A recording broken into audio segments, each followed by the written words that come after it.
भारत माता की, भारत माता की जय। बाबा केदार, बद्री विशाल भगवान की, जागेश्वर धाम की, पूर्णागिरी मैया की, गोलजू महाराज की, धारी मैया की, गंगा मैया की, यमुना मैया की, देवभूमि उत्तराखंड की। राज्य स्थापना के रजत जयंती वर्ष पर आयोजित प्रवासी उत्तराखंडी सम्मेलन में हम सबको जिनका मार्गदर्शन मिला, श्रद्धेय कोश्यारी जी, दिल्ली विधानसभा के डिप्टी स्पीकर आदरणीय मोहन सिंह बिष्ट जी, टिहरी विधानसभा के हमारे लोकप्रिय विधायक आदरणीय किशोर उपाध्याय जी, फिल्म अभिनेत्री और जिन्होंने पिछले वर्ष भी इस कार्यक्रम में प्रतिभाग किया था, हिमानी शिवपुरी जी, दून विश्वविद्यालय की कुलपति प्रोफेसर सुरेखा डंगवाल जी, मुख्य सचिव उत्तराखंड श्री आनंद बर्धन जी, मुख्य सचिव राजस्थान श्री सुधांशु पंत जी, जिन्होंने अनवरत रूप से क्रम को तोड़ा नहीं और इस वर्ष भी समय निकालकर हम सबके बीच में इस कार्यक्रम में प्रतिभाग किया है। श्री पुर्णेश गुररानी जी, निदेशक टेक्सटाइल भारत सरकार, आर के सुधांशु जी, कार्यक्रम में उपस्थित हमारे विभिन्न विभागों के सभी प्रमुख सचिवगण, सचिवगण, भारतीय जनता पार्टी के हमारे मुख्य प्रवक्ता श्री सुरेश जोशी जी, कुंदन जी, महानिदेशक यूकॉस श्री दुर्गेश पंत जी और सभी विभागों से आए हुए सभी अधिकारीगण, और आज जिनके निमित्त ये कार्यक्रम यहाँ पर प्रत्येक वर्ष की भांति इस वर्ष भी आयोजित हो रहा है, ऐसे पूरे देश भर से आए हुए सभी हमारे प्रवासी उत्तराखंडी भाइयों एवं बहनों, मैं सबसे पहले आप सभी को राज्य स्थापना के रजतोत्सव के कार्यक्रम में आयोजित इस प्रवासी उत्तराखंडी सम्मेलन में देश के कोने कोने से पधारे सभी प्रवासी उत्तराखंडी परिवारजनों एवं उपस्थित सभी महानुभावों का मैं हृदय से स्वागत करता हूं,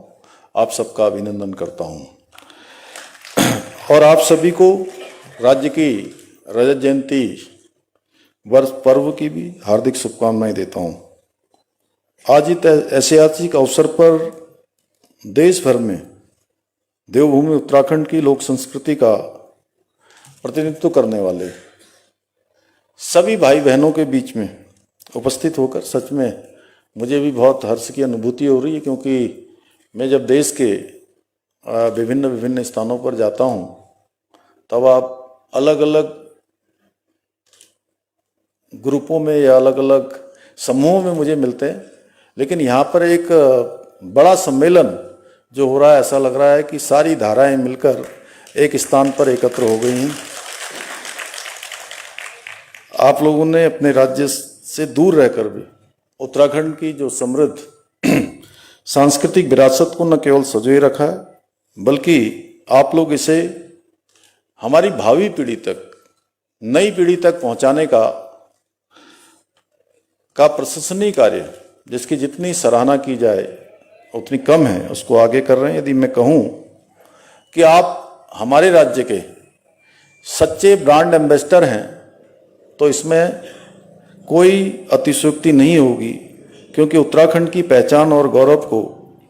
नई ऊंचाइयों तक ले जाने का आप सबके द्वारा लगातार प्रयास किया जा रहा है। भाइयों बहन, देवभूमि उत्तराखंड की संस्कृति की अपनी एक विशिष्ट पहचान है। हमारी भाषा, बोली, व्यवहार उसमें जो आत्मीयता झलकती है वह हम सभी को एक दूसरे से जोड़े रखती है, एक दूसरे से जोड़ने का काम करती है। जब भी कोई उत्तराखंडी अपने घर गांव से दूर किसी अन्य देश राज्य में बसता है, किसी नए स्थान पर जाता है, तो अपने साथ अपनी देवभूमि की संस्कृति, परंपराएं, बोली, खान पान और अपनेपन की भावना को भी लेकर जाता है। मैं ये बात अपने स्वयं के अनुभव से बोल रहा हूं, क्योंकि पिछले 4 वर्षों में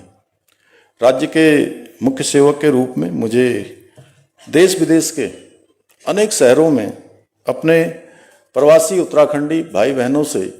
मिलने का शुभ अवसर प्राप्त हुआ। मैंने उनसे मिलकर अनुभव किया कि वो चाहे उत्तराखंड से मीलों दूर क्यों न रह रहे हों, परंतु आज भी वो अपनी जन्मभूमि से, अपने पूर्वजों के स्थानों से, अपने पैतृक स्थानों से, अपनी जन्मभूमि के प्रति उनके हृदय में गहरा और भावनात्मक लगाव है। वो अपनी जड़ों से आज भी जुड़े हुए हैं। उन्हें यहाँ के विकास कार्यों, सांस्कृतिक परंपराओं, सामाजिक परिवर्तनों और जनजीवन की गतिविधियों में गहरी रुचि रहती है। वे निरंतर ये जानने के इच्छुक रहते हैं कि अपनी मातृभूमि उत्तराखंड में क्या क्या नया हो रहा है। जैसे कुछ लोगों ने यहाँ पर अपने विचार साझा किए, तो उनके विचारों को हम लोगों ने सुना होगा, तो सच में वो भले ही किसी स्थान पर रहकर, देश और दुनिया में रहकर उन्होंने अपना मान सम्मान बनाया है, अपनी अनेक उपलब्धियां हासिल की हैं, अनेक ऊंचाइयां उन्होंने प्राप्त की हैं, लेकिन उनका जुड़ाव अपने पैतृक स्थान से किसी भी प्रकार से कम नहीं हुआ है। किसी प्रकार से भी उनकी रुचि और उनका जुड़ाव कहीं भी कम नहीं हुआ है, क्योंकि सभी लोग देश में, दुनिया में जहां भी रहते हैं, वो जानना चाहते हैं कि उत्तराखंड में क्या नया हो रहा है, कौन से नए परिवर्तन हो रहे हैं और राज्य किस दिशा में आगे बढ़ रहा है। हमें समय समय पर प्रवासी उत्तराखंडियों को, सभी को बहुमूल्य सुझाव और विचार भी प्राप्त होते रहते हैं। पिछली बार भी आप सब लोगों ने यहाँ पर पूरे दिन भर अलग अलग सत्रों में अपने अपने सुझाव आप सब लोगों ने दिए थे और उसका संकलन भी यहाँ पर किया गया था और एक नई शुरुआत, एक नवाचार हमने यहाँ पर प्रारंभ किया और मुझे खुशी है कि उस नवाचार को आगे बढ़ाने में आप सब ने भी बहुत योगदान दिया है, क्योंकि पूरे देश के कोने कोने से आप लोग यहाँ पर आते हैं। ये संख्या, मैं ऐसा मानता हूं कि सैकड़ों लोगों की संख्या नहीं है। ये संख्या हमारी उन लोगों की है जिनके बारे में मैं अक्सर कहता हूं, जब लोग मुझसे पूछते हैं कि उत्तराखंड की जनसंख्या कितनी है, तो मैं कहता हूं कि जितनी हमारी उत्तराखंड की जनसंख्या है, उतनी ही जनसंख्या पूरे देश और दुनिया में भी है। तो मैं ऐसा मान सकता हूं कि आप लोग उतनी ही जनसंख्या, उतनी ही संख्या के लोगों के प्रतिनिधि के रूप में या क्रीम के रूप में आप सब यहां पर उपस्थित हुए हैं। आप सबके अनुभव और दृष्टिकोण हमारी नीतियों, विकास योजनाओं को और अधिक प्रभावी और जन केंद्रित बनाने में सहायक सिद्ध होते हैं। इसलिए हमने राज्य में प्रवासी उत्तराखंड परिषद का गठन किया है, ताकि राज्य के सर्वांगीण विकास में देश विदेश में रह रहे हमारे सभी भाई बहनों के अनुभव, सुझाव और उनका सहयोग प्राप्त करने में हमें सुविधा मिल सके। मुझे देखकर अत्यंत प्रसन्नता होती है कि हमारे कई भाई बहन अपने गांवों को गोद लेकर यहाँ के विकास में अपना योगदान दे रहे हैं, उनको विकसित करने में अपना प्रयास कर रहे हैं। और सच में जैसा सुधांशु पंत जी ने कहा कि पिछली बार हम लोगों ने इसको शुरू तो किया था, लेकिन शायद सभी लोगों को हम लोग बता नहीं पाए थे ठीक से कि अपने गांव को गोद लेने का एक आह्वान किया था, सबसे अपील की थी। और उसके पीछे हेतु ये था कि आप अपने पैतृक स्थानों से जुड़ें, पूर्वज की स्थानों से जुड़ें, अपनी मिट्टी से जुड़ें, अपनी संस्कृति से जुड़ें। और आप लोगों के लिए कोई बहुत बड़ा काम भी नहीं है, और कोई पैसा होना या न होना, शिवपुरी जी कह रही थी, ये बहुत महत्वपूर्ण नहीं होता है। व्यक्ति के मन में यदि इच्छा हो, संकल्प हो, तो बहुत सारे रास्ते बन जाते हैं। और जितना आप लोग सामाजिक क्षेत्रों में, मैं हर एक के चेहरों को देखकर कह सकता हूं, पूरे देश भर के लोग यहाँ पर हैं।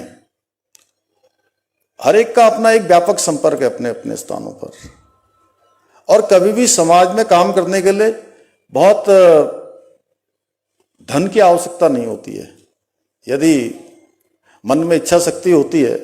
तो सारे रास्ते बन जाते हैं। और मैं जानता हूं कि आप सब ये रास्ते बनाना चाहते हैं, आप कुछ करना चाहते हैं। आप अगर करना नहीं चाहते तो आप सब यहां पर आते ही नहीं, क्योंकि यहां आना भी अपने आप में बहुत बड़ी बात है। इतना समय निकालना, और सबसे बड़ा अगर बहुमूल्य कोई चीज है, इसका कोई मूल्य नहीं है, तो समय है। वो आप सब लोगों ने यहां आकर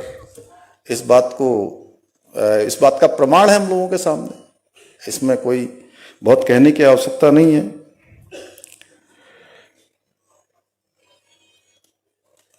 भाइयों बहनों, आदरणीय प्रधानमंत्री श्री नरेंद्र मोदी जी के मार्गदर्शन में हमारी सरकार, उनकी प्रेरणा से उत्तराखंड राज्य स्थापना का रजतोत्सव मनाने के साथ साथ अपने प्रदेश को प्रत्येक क्षेत्र में अग्रणी राज्य बनाने का संकल्प लेकर आगे बढ़ रहे हैं। हम जहां एक और प्रदेश में शिक्षा, स्वास्थ्य, सड़क, खेल, पेयजल, हवाई कनेक्टिविटी जैसे प्रमुख क्षेत्रों में आधुनिक इंफ्रास्ट्रक्चर विकसित करने की दिशा में भी सार्थक प्रयास कर रहे हैं, वहीं local for vocal, make in India और स्टार्टअप इंडिया जैसी पहलों के माध्यम से विकसित भारत एवं विकसित उत्तराखंड के स्वप्न को साकार करने की दिशा में भी तेजी से यहां पर कार्य किया जा रहा है। हमारी सरकार राज्य में स्थानीय अर्थव्यवस्था और पर्यटन को बढ़ावा देने के लिए भी कई महत्वपूर्ण योजनाओं पर कार्य कर रही है। एक और जहां हम एक जनपद दो उत्पाद, वन डिस्ट्रिक्ट टू प्रोडक्ट योजना के माध्यम से स्थानीय आजीविकाओं के अवसरों को बढ़ा रहे हैं, वहीं हाउस ऑफ हिमालय ब्रांड के माध्यम से हमारे पारंपरिक उत्पादों को राष्ट्रीय और अंतर्राष्ट्रीय स्तर पर व्यापक पहचान दिलाने का काम भी हम कर रहे हैं। और हाउस ऑफ हिमालय के सारे ब्रांड, हमारी अधिकतर ब्रांड हमारी मातृशक्ति के द्वारा उनको बनाया जा रहा है। उनके कौशल, उनके परिश्रम को आज पूरे देश दुनिया में पहचान भी मिल रही है, उसकी मांग भी लगातार बढ़ रही है। इसके साथ ही हमने state millet mission, farm machinery bank, apple mission, नई पर्यटन नीति, नई फिल्म नीति, home stay, wed in Uttarakhand और सौर स्वरोजगार योजना जैसी पहलों के माध्यम से हम प्रदेश की स्थानीय अर्थव्यवस्था को मजबूती प्रदान करने के बृहत कार्य को भी आगे बढ़ा रहे हैं। इन योजनाओं से न केवल राज्य में रोजगार के अवसर बढ़ रहे हैं, बल्कि पर्यटन और कृषि के क्षेत्रों में नई संभावनाओं के द्वार भी खुल रहे हैं। इन्हीं प्रयासों का परिणाम है कि विभिन्न चुनौतियों का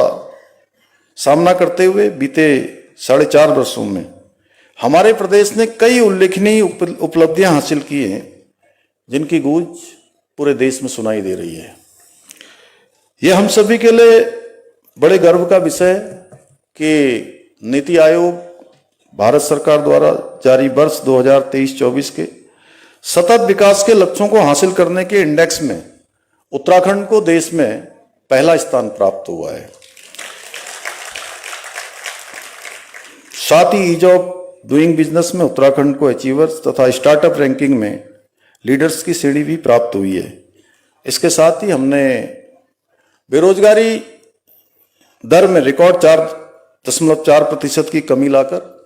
राष्ट्रीय औसत को भी पीछे छोड़ने का काम किया है। भाइयों बहनों, हमारी सरकार राज्य के समग्र विकास के साथ साथ राज्य की हमारे सांस्कृतिक मूल्यों और डेमोग्राफी को संरक्षित करने के लिए भी पूरी तरह से संकल्पबद्ध होकर काम कर रही है। मुझे कहने में कोई संकोच नहीं है कि पहले के समय में डेमोग्राफी को लेकर बहुत गंभीरता नहीं दिखाई गई, जिसके कारण यहाँ पर डेमोग्राफी में कुछ बदलाव भी महसूस किए गए हैं। हमने इन सब को देखते हुए जहाँ प्रदेश में एक सख्त धर्मांतरण विरोधी कानून, दंगा विरोधी कानून लागू किया है, वहीं लैंड जिहाद, लव जिहाद और थूक जिहाद जैसी घृणित मानसिकताओं के खिलाफ कठोर कार्रवाई भी सुनिश्चित की है। राज्य में ऑपरेशन कालनेमी चलाकर सनातन हिंदू धर्म को बदनाम करने वाले जिहादियों को पकड़ने का काम भी हमने किया है। वहीं लैंड जिहाद पर कड़ी कार्रवाई करते हुए अनेक स्थानों पर अवैध रूप से कब्जे थे, अतिक्रमण था। उस अवैध कब्जों और अतिक्रमण को हटाते हुए 9,000 एकड़ से अधिक सरकारी जमीन को हमने लैंड जिहादियों से मुक्त कराया है।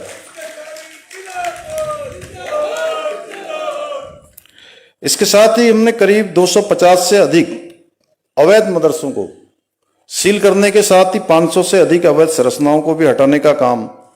हमारी सरकार ने किया है। भाइयों बहनों, अब देवभूमि में कोई भी जिहादी अपनी रंग बिरंगी चादरें डालकर जमीनों को नहीं हड़प सकता। यही नहीं, हाल में हमारी सरकार ने राज्य में नया कानून लागू करके मदरसा बोर्ड को भी समाप्त करने का निर्णय किया है। इसके परिणाम 1 वर्ष के अंदर दिखने लगेंगे, क्योंकि 1 जुलाई 2026 के बाद राज्य में वे मदरसे बंद हो जाएंगे जो हमारी सरकार के द्वारा दिए गए सरकारी सिलेबस को अपने यहाँ नहीं पढ़ाएंगे। हमने राज्य में नकल माफियाओं पर अंकुश लगाने के लिए देश का सबसे सख्त नकल विरोधी कानून भी लागू किया है, जिसके परिणाम स्वरूप पिछले 4.5 वर्षों में 26,000 से अधिक युवाओं को सरकारी नौकरी प्राप्त करने में सफलता प्राप्त हुई है। हमने बीते 4.5 वर्षों में जितनी नौकरियां प्रदान की हैं, वे राज्य गठन के पश्चात और पूर्ववर्ती सरकारों के समय से 2 गुना से भी अधिक हैं। इस कानून के लागू होने के पश्चात हमने वर्ष 2022 के बाद से अब तक 100 से अधिक नकल माफियाओं को जेल की सलाखों के पीछे पहुंचाने का काम भी किया है। इसके साथ ही हम राज्य से भ्रष्टाचार को समाप्त करने के लिए जीरो टॉलरेंस की नीति के साथ संकल्पित होकर कार्य कर रहे हैं। हमने जहां एक और सभी सेवाओं में जो भी लोग अपने कर्तव्यों के निर्वहन में, चाहे वो IAS हो, PCS हो, अन्य अधिकारियों, इन सभी कर्मचारियों, उन पर कड़ी कार्रवाई की है। वहीं पिछले 4.5 वर्षों में भ्रष्टाचार में लिप्त 200 से अधिक लोगों को जेल की सलाखों के पीछे पहुंचाने का काम भी किया है। भाइयों बहनों, हमारा लक्ष्य है जब हम उत्तराखंड राज्य निर्माण की स्वर्ण जयंती वर्ष मनाएं तो हमारा उत्तराखंड ऐसा हो जहां हर युवा को उसके कौशल और योग्यता के आधार के अनुसार सम्मानजनक रोजगार प्राप्त हो, जहां पलायन की पीड़ा नहीं बल्कि प्रवासियों की गौरवपूर्ण वापसी हो, जहां हमारे गांव आत्मनिर्भर हों और तकनीकी संसाधनों और आधुनिक सुविधाओं से युक्त हों, जहां शिक्षा, स्वास्थ्य और पर्यावरण की सुविधाएं वैश्विक मानकों की ऊंचाइयों को छूती हों, और सबसे महत्वपूर्ण जहां विकास भी हो और विरासत भी हो, कि इस मूल मंत्र के साथ हमारी सांस्कृतिक पहचान और भी समृद्ध बने, ताकि आने वाली हमारी पीढ़ियां उस पर गर्व करें। मेरा मानना है यदि प्रत्येक उत्तराखंडी अपने अपने क्षेत्र में पूरी निष्ठा के साथ, समर्पण और ईमानदारी के साथ योगदान देगा तो उत्तराखंड एक विकसित, आत्मनिर्भर और समृद्ध राज्य बनने से उत्तराखंड को कोई नहीं रोक सकता। भाइयों बहनों, हमारी सरकार उत्तराखंड को देश का श्रेष्ठ राज्य बनाने के अपने इस विकल्प रहित संकल्प को पूर्ण करने के लिए निरंतर कार्य कर रही है। मुझे पूरा विश्वास है कि आप सभी हमारे भाई बहन पूरे देश और दुनिया के अंदर रहने वाले इसी प्रकार से अपनी जड़ों से जुड़कर उत्तराखंड के विकास में अपने योगदान और अपने सुझाव हमको देते रहेंगे। आप सबको पता है कि शुरुआत में हिमानी सुपरी ने उन्होंने हम सबको 1 मिनट का मौन के लिए भी सबको कहा, और इस वर्ष हमको पूरे राज्य के अंदर अनेक आपदाओं का सामना करना पड़ा है। 5 अगस्त धराली से यह आपदा शुरू हुई और लगातार धराली, उत्तरकाशी के ही श्याना चट्टी में, रुद्रप्रयाग के छेनागाड़ और आसपास के क्षेत्रों में, चमोली जनपद के थराली, चेपड़ो, कुंत्री, धुरमा, ऐसे अनेक स्थानों पर, और पौड़ी जनपद के सैंजी, भरसार और पैठाणी के आसपास बड़ी आपदा आई, और बागेश्वर जनपद के सीमांत क्षेत्र पौसारी में और देहरादून के आसपास। और सच कहूं तो उत्तराखंड का कोई स्थान ऐसा आपदा से छूटा नहीं। इन सब चुनौतियों का सामना करते हुए हम लोगों ने आपदा के समय में, आप सब ने भी अपने अपने स्थानों से इस आपदा में सबका संबल बढ़ाने का काम किया। आप लोग आपदा के समय में खड़े हुए, अनेक सामाजिक संगठनों के लोग भी आगे आए,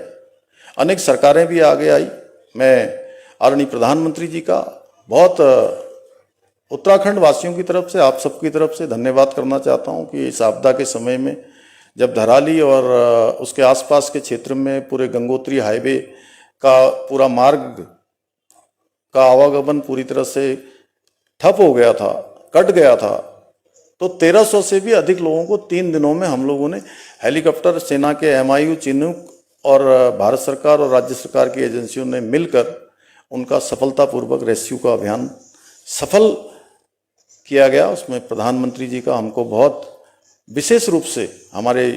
राज्य की पूरी मशीनरी को पूरी सहायता भारत सरकार की तरफ से दी गई, और वो स्वयं यहाँ भी आए। यहाँ आकर हमारे सभी आपदा पीड़ित जो 5 स्थानों के आए हुए थे, एक एक व्यक्ति से उन्होंने हर आपदा पीड़ित से उनका हालचाल जाना, उनके दुखों को बटाने में पूरी तरह से उनके साथ खड़े हुए, और 1200 करोड़ रुपए की तत्कालिक सहायता भी राज्य के अंदर नवनिर्माण, पुनर्निर्माण के कामों के लिए उपलब्ध कराई। मैं आप सबकी तरफ से उनका भी धन्यवाद करता हूं, और आप सबका विशेष रूप से धन्यवाद करता हूं। बहुत सारे सुझाव आप लोगों ने दिए हैं, और पूरे दिन भर आज ये आपका यहाँ पर सत्र चलेगा। आपके अनेक अनेक सुझावों को हम लोग निश्चित रूप से अपने यहाँ पर, अपने आगे के कार्यक्रमों में, आपकी आगे आने वाली नीतियों में, और जो लोग काम करना चाहते हैं, हमारे मुख्य सचिव यहाँ पर बैठे हैं, पूरी मशीनरी, पूरे सभी सचिवगण भी यहाँ पर हैं, सभी लोग कोशिश करेंगे कि इस बार, चूंकि पिछली बार हमारा